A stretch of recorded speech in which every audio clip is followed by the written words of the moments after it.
Hello mga kawais! I'm back with a new video and I have here types of income or pagkakakitaan.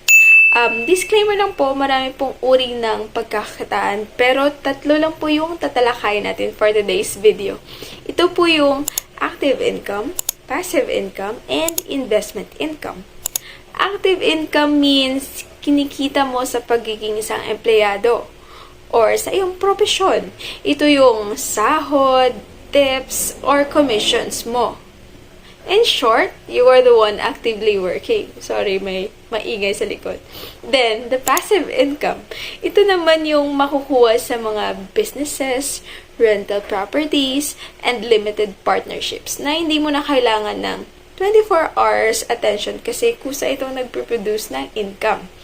And lastly, the investment income. Ito naman ay tubo na kinita na nanggaling sa mga investments kagaya ng real estate, stock sales, and dividends sa mga bonds. Kahit nga yung kinita mo sa pagbebenta mo ng gold jewelries kung meron man, and interest sa savings account ay makukonsider din na investment income. And that's it. And sa susunod, i-share ko din sa inyo yung iba pang uri ng income or pagkakakitaan. Once again, I'm Miss Pecuniary Wise. Huwag mahiyang magtanong. Tara, usap tayo!